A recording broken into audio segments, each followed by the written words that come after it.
Salut dueliste, c'est avec Zénon, j'espère que vous allez bien.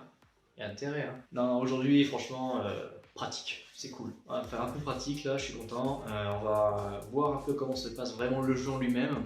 C'est-à-dire comment ça se passe sur le plateau de jeu, donc les monstres qui s'affrontent, les magies qui s'entrechoquent, tout qui se bombarde. Bref, ça va être du lourd. Allez, sans plus attendre, on y va, guys. Ok, guys, donc aujourd'hui on se retrouve pour la suite dictatel comment jouer au Yu-Gi-Oh! Et en l'occurrence aujourd'hui on va voir ce qui se passe depuis notre phase de pioche jusqu'à la fin de notre tour. Donc là je vais commencer en tant que premier joueur, puis après je vous ferai une démonstration en tant que deuxième joueur. Donc là c'est parti, je pioche mes 5 cartes puisque c'est la base du commencement pour le jeu. J'ai pas ma draw phase, la phase de pioche puisque je suis le premier joueur. Enfin, là je passe ce qu'on appelle en main phase, ce qui signifie que je peux dès maintenant pouvoir jouer des cartes, c'est-à-dire invoquer des monstres, poser des magies et pièges, et pouvoir commencer à établir ma stratégie. Donc là en l'occurrence, qu'est-ce que j'ai en main? J'ai un monstre sacrifice de niveau 6, j'ai le Marauder Vorse, qui est un monstre normal que je peux invoquer normalement puisqu'il n'y a que 4 niveaux maximum. J'ai le rétrécissement qui est une magie rapide, donc je pourrais poser sur le terrain sans problème, et activer durant le tour adverse. Pareil pour celle-ci. Et enfin, j'ai l'anneau de destruction qui est une carte piège. Donc ce que je peux faire, c'est tout simplement invoquer mon Marauder Vorse, qui a une attaque assez élevée, je pense. Poser mes 3 cartes face cachée qui peuvent être activées dans le tour adverse. Hop, garder celle-ci en main puisque je ne peux pas l'invoquer durant ce premier tour, puisque c'est un sacrifice et que j'ai déjà fait une invocation normale. Donc là, je peux passer de ma main phase à ma end phase, qui signifie fin de tour, tout simplement. Donc là, je vais vous montrer un exemple de ce qui se passe pour le deuxième tour. Ok, là je suis le deuxième joueur. Je me prépare donc à essayer de contrer le terrain adverse, que j'ai en face de moi, du coup. Donc là, j'ai ma main de départ. Et je vais pouvoir donc, en tant que deuxième joueur, passer ma draw phase et donc de piocher ma 6ème carte. L'avantage que j'ai par rapport au premier joueur. Donc là, je passe en main phase 1 comme le premier joueur. Et je vais pouvoir voir ce que j'ai. Donc là, en l'occurrence, j'ai pas mal de cartes. J'ai des monstres sacrifices, j'en ai 2. J'ai un monstre invocable. J'ai une bourse des âmes, une magie continue, pareil pour ça. Et j'ai une piège continue. Donc ce que je peux faire, c'est en connaissant les effets de mes cartes, je peux commencer à faire ceci. La bourse des âmes, qui est une carte qui me permet de pouvoir sacrifier un monstre adverse au tour et pour l'utiliser pour un de mes monstres sacrifices. C'est très utile quand on commence deuxième. Donc là en l'occurrence je vais cibler son Marauder Vorse et donc l'utiliser comme sacrifice. Sauf que, donc moi en tant que joueur, le premier joueur, je vais essayer de contrer la stratégie adverse puisque j'ai pu moi au premier tour placer à peu près mes pièges et mes magies rapides sur le terrain pour essayer de contrer les actions du deuxième joueur. Donc là en l'occurrence, pour éviter qu'il sacrifie mon monstre, je ne veux pas le perdre inutilement, je vais simplement activer un de destruction qui va me permettre de cibler un monstre sur le terrain, de le détruire et d'infliger autant de dommages qu'il avait d'attaque au joueur. Ça s'appelle des dégâts d'effet, pas des dégâts d'attaque, des dégâts d'effet. Et si je suis encore plus intelligent, lorsque je choisis cette carte, je vais pouvoir activer celle-ci, qui est anneau de défense, que j'active en chaîne. Tout ça, ça s'appelle une chaîne. C'est-à-dire que lorsqu'une carte active un effet, je peux activer un autre effet, puis un autre effet en chaîne. On appelle ça une chaîne. Et la priorité, c'est que c'est le dernier effet activé qui va pouvoir s'activer en premier. C'est-à-dire que la 3ème carte qui s'active en dernier, mais c'est lui qui va pouvoir activer son effet en premier. Donc, en l'occurrence, celle-ci va me permettre ce tour de ne pas prendre les dégâts d'effet dus à la note destruction. Donc mon adversaire sera le seul à recevoir les dommages de cette carte. Donc elle est utilisée, elle va au cimetière. Cette carte s'active en deuxième, donc je détruis mon Marauder Vorse pour l'envoyer au cimetière et donc d'infliger de dommages égaux à son attaque, qui est de 1900 à mon adversaire. Et donc lui il se retrouve en première chaîne, mais il n'a plus rien à sacrifier. Mon terrain est vide, donc sa carte devient inutile. Voilà, elle va donc dans son cimetière, et malheureusement, sa carte stipule que lorsque sa carte est activée ce tour, il ne peut pas attaquer ce tour. Donc ça c'est un gros désavantage lorsque son combo n'est pas réussi. Donc tout ce que je peux faire moi en tant que deuxième joueur, donc je ne pourrais pas passer à ma battle phase ce tour, qui est une phase d'attaque, je ne pourrais pas la faire. Donc tout ce que je pourrais faire c'est invoquer mon Djinn, normalement en position d'attaque, parce que je n'ai toujours pas invoqué de monstre ce tour en tant que deuxième joueur. Et je pourrais par contre aussi poser une carte face cachée pour essayer d'avoir un effet de piège de protéger un petit peu. Donc ça c'est un point bonus pour le premier joueur qui a pu poser sa stratégie et donc de pouvoir contrer l'adversaire au deuxième tour. En revanche, le premier joueur ne se retrouve sans rien. Ça c'est le seul souci, mais au moins il a pu se retrouver sans rien, tout en évitant d'avoir un monstre sacrifié inutilement. Il a pu au moins infliger de dommages à son adversaire. Donc continuons en tant que premier joueur. Je suis le joueur A, donc le joueur A, voilà, celui qui joue en premier. Le joueur A donc commence son... Du coup on arrive au troisième tour, donc le joueur A, hop, peut piocher maintenant. Qu'est-ce que j'ai en tant que joueur A? J'ai juste une carte magique contre un ennemi, donc que je peux activer en magie rapide du tour adverse, et toujours mon sacrifice qui est toujours inutile puisque j'ai aucun monstre à sacrifier, puisque le monstre qui est en face est le monstre adverse. Tout ce que je peux faire malheureusement, c'est poser ma magie rapide face cachée, et malheureusement terminer mon tour, donc passer de main de phase 1 à la end phase. Donc là on arrive au quatrième tour qui correspond au joueur B, donc deuxième joueur. Lui s'apprête à piocher sa carte, donc draw phase. Hop, il a son jeu en main. Donc il a toujours son monstre sacrifice et une magie dans sa main. Donc lui il a beaucoup plus de jouabilité que l'adversaire numéro A, joueur A. Donc il est moins dans la panade comme on dit. Et il a toujours son jean sur le terrain. Donc ce que je vais faire, c'est que je peux me permettre, je pense, d'invoquer un monstre sacrifice sur mon terrain. Donc en cœur, je pourrais me dire le juge. Sauf que j'ai posé une piège face cachée tout à l'heure. Et cette piège est en effet une piège continue. Et son effet stipule que je peux l'activer et le traiter en tant que monstre. Donc on appelle ça une invocation spéciale, parce qu'on invoque spécialement une carte, c'est-à-dire que son effet stipule qu'on l'invoque depuis la main, le terrain, le cimetière sur le terrain, qui ne correspond pas à l'invocation normale d'une carte. On peut faire autant d'invocations spéciales qu'on veut dans un tour, qui correspondent sur l'effet de la carte, mais on ne peut invoquer qu'une seule fois normalement une carte. En l'occurrence, si j'avais invoqué mon jean une fois, j'aurais pas pu invoquer un autre monstre derrière. Donc voilà, c'est fait une invocation spéciale. Donc j'ai toujours pas invoqué normalement ce tour. Donc ce que je peux faire, puisque j'ai invoqué spécialement cette carte, je possède donc 2 monstres sur mon terrain. Et donc ce que je peux faire, c'est sacrifier mes 2 monstres et d'invoquer mon monstre de niveau 8 qui requiert 2 invocations sacrifice.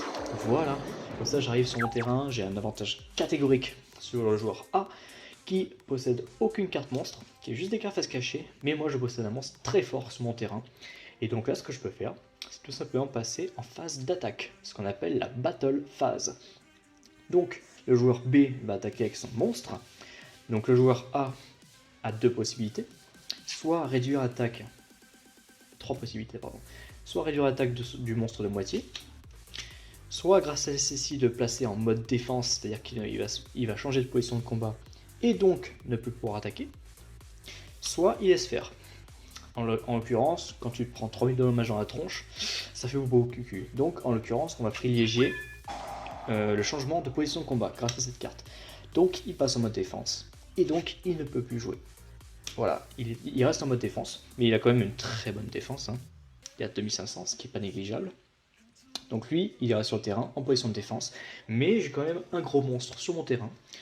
Donc là, puisque je ne peux plus rien faire dans la battle phase, la phase d'attaque, je passe ce qu'on appelle en mode phase 2, qui permet de pouvoir me replacer une stratégie si besoin, ajouter d'autres cartes sur le terrain avant de terminer mon tour. En l'occurrence, je n'ai pas grand chose, donc je vais m'arrêter là tout simplement. Et terminer dessus mon tour, donc end phase du joueur B. Donc là c'est le tour du joueur A, de piocher sa carte, pardon. Il pioche, il avait ça en main à l'origine, et là il tombe sur le dragon étincelant. Et là il se dit, ah intéressant, très intéressant. Donc là le joueur A va pouvoir remonter, pourquoi? Parce qu'il va pouvoir invoquer son monstre. Vous avez le choix, soit le mettre en position de défense, c'est-à-dire que lorsqu'un monstre adverse attaque, le monstre, s'il y a une défense inférieure à l'attaque du monstre, le monstre en défense est détruit. Par contre, je ne prendrai pas de dommages de combat, contrairement si j'avais été en mode attaque. Donc 1900 par rapport à 3000, 3000 gagne, donc je perdrai 1100 points. Et si je suis en mode défense, au contraire, je serai en mode défense, il y a 3000 d'attaque, j'ai 1600 de défense, mais je ne perdrai aucun dommage de combat. Mais si je suis très malin, et j'établis une stratégie à la tête là, je peux me dire, ok, j'ai mis 9, je suis plus faible. Par contre, imaginons, j'ai sa face cachée. Si je divise l'attaque du monstre adverse pendant sa phase de combat, qu'est-ce qui va se passer? Il va se trouver une attaque plus faible que la mienne, et donc je pourrais l'emporter sur ce combat. Et donc ce que je vais faire, c'est que je vais placer mon monstre non pas en défense, mais en attaque. Et là, il se dit l'adversaire, oula, il a invoqué un monstre en mode attaque, mon monstre est beaucoup plus fort que le sien, qu'est-ce qui se passe? Donc là, en tant que premier joueur, je vais finir mon tour et attendre que l'adversaire va attaquer. Donc je suis deuxième joueur, je vais piocher ma carte. Et là je me dis, c'est un piège, il me tend un piège. J'ai deux choix. Soit en tant que deuxième joueur, déjà, dans un premier temps, je repasse mon dragon blanc en position d'attaque. Une fois par tour, on peut changer la position de combat d'un monstre. Sauf lorsqu'il était invoqué normalement, ou spécialement le tour où il a été invoqué. Donc là, lors de son tour à lui, il peut le remettre à nouveau en mode défense ou en mode attaque, ça dépend. Donc là, en l'occurrence, j'ai toujours ça en main. Je me dis, si je mets celui-là, il a 1500 d'attaque, le sien a 1009, dans tous les cas, il sera plus faible. Et j'ai pas grand-chose à invoquer supplémentaire. Donc ce que je vais faire, c'est que je vais jouer safe.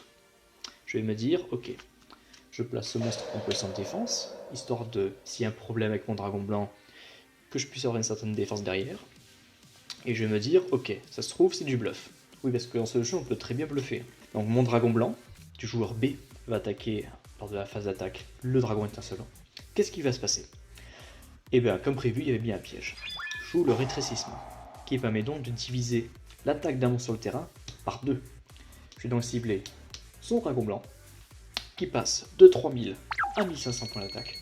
Et donc, de 1500 d'attaque à 1900 d'attaque, il y a une différence de 400 points d'attaque, ce qui fait que ça fait une attaque suicide pour le dragon blanc, qui va malheureusement être détruit, et donc l'adversaire, le joueur B, va donc perdre 400 points de vie. Et donc le dragon étincelant est toujours sur le terrain, en bonne santé, prêt à attaquer si besoin. Voilà, je me suis protégé d'un gros monstre, c'était très mal parti, et finalement j'ai pu remonter. Ok, j'ai bien fait de garder cette carte là au cas où.